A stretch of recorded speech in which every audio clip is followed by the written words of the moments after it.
In the dim recesses of space, where stars were mere pinpricks of light, and the void itself seemed to stretch and writhe, I found myself on a journey that defied reason and sanity.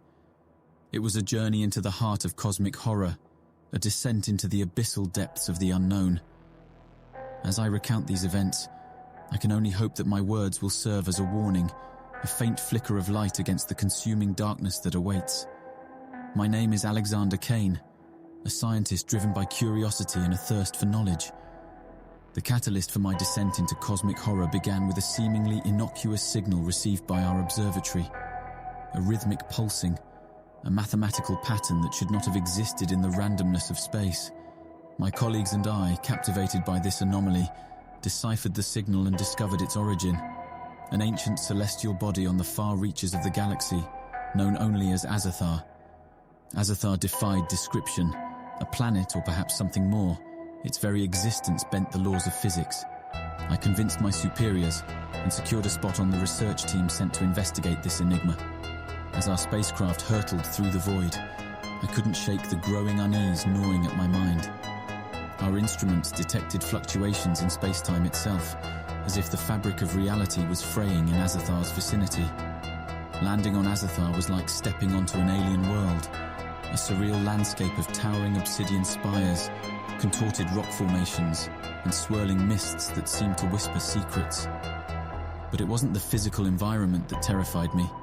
It was the sense of insignificance that overwhelmed my being.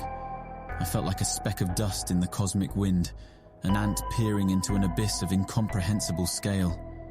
The natives, if they could be called that, were beings of pure energy. They communicated without words, their thoughts directly implanting visions and emotions into our minds. It was through them that I glimpsed the horrifying truth of Azathar. The planet was not just a celestial body, it was a sentient being, an ancient entity that had witnessed the birth and death of galaxies.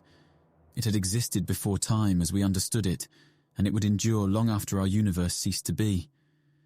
In my dreams, or what I could only hope were dreams, I encountered cosmic vistas that shattered the boundaries of reason. I saw the birth of stars, the collision of galaxies, and the writhing chaos at the edges of reality.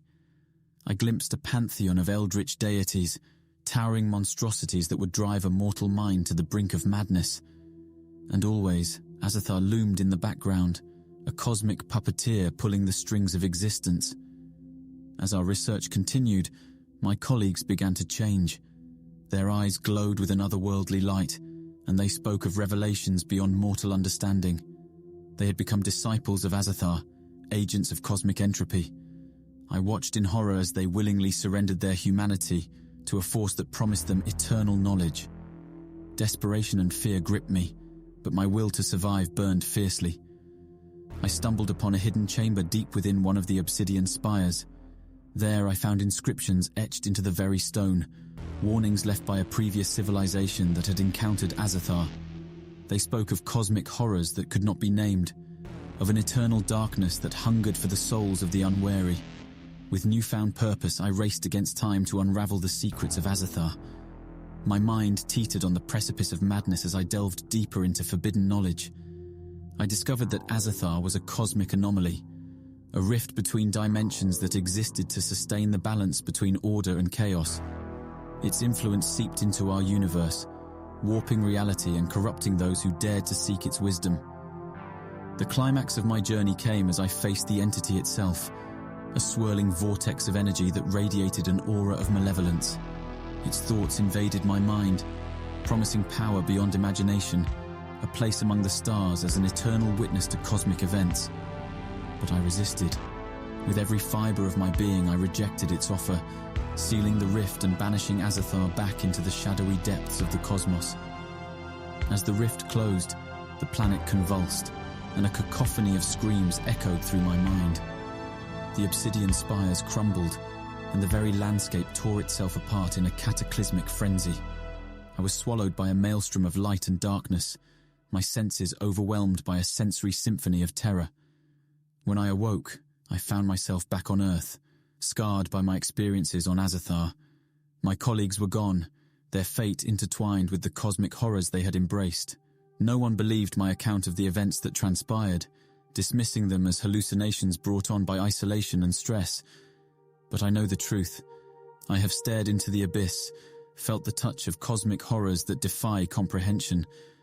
And though I have sealed the rift, I fear that the darkness of Azathoth lingers, waiting for the moment when it can breach our reality once more. So I write this account as a warning, a testament to the unspeakable horrors that lie beyond the veil of the cosmos, a reminder that in the vast expanse of the universe, there are things that should never be unearthed, truths that should remain buried in the void. Years have passed since my return from Azathoth, but the cosmic horror I witnessed still haunts my every waking moment.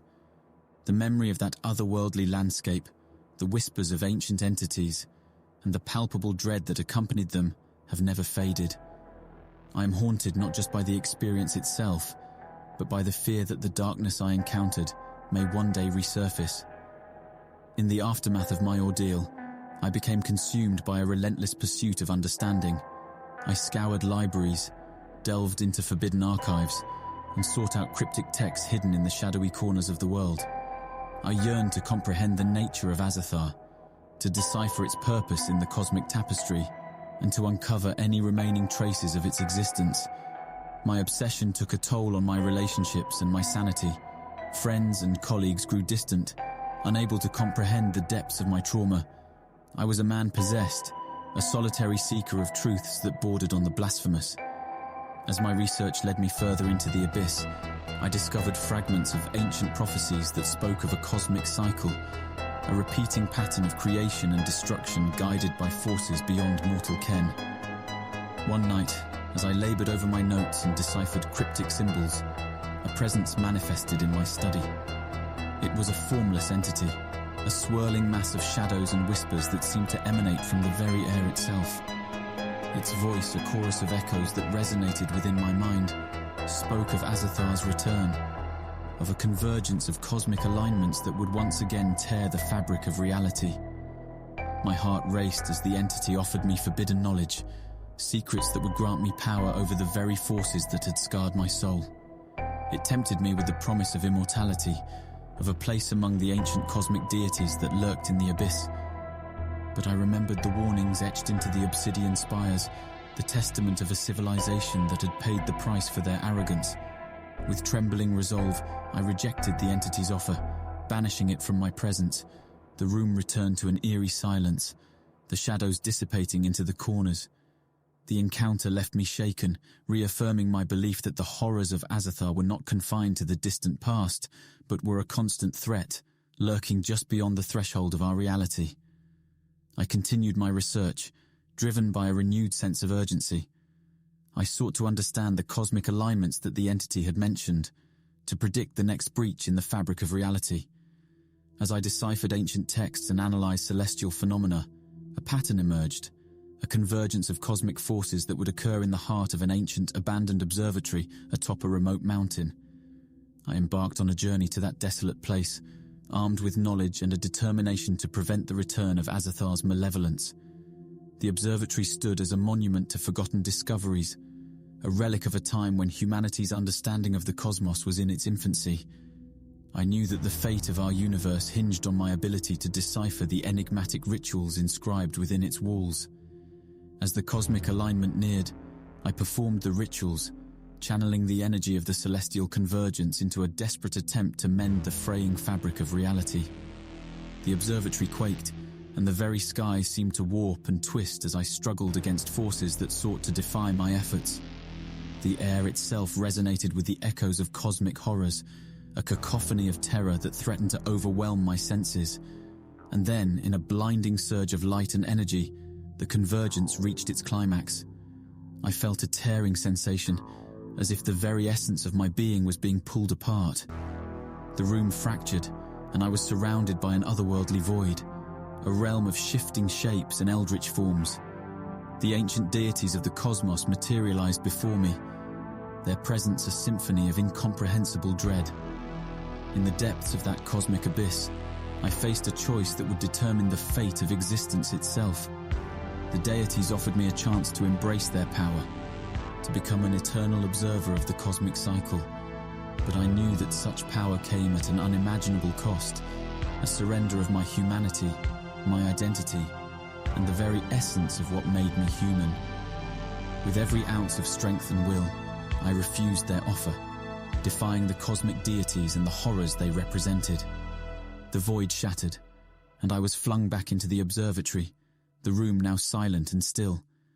The cosmic alignment had passed, the fabric of reality restored, and Azathar's threat banished once more.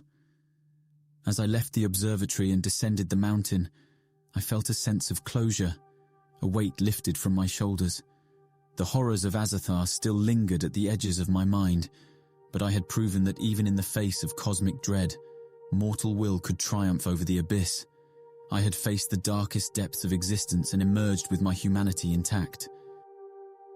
But I knew that the cosmic cycle would continue, that forces beyond our understanding would forever shape the destiny of the universe, and so I resolved to remain vigilant, to stand as a guardian against the encroaching darkness, to ensure that the echoes of the abyss would never again consume our reality.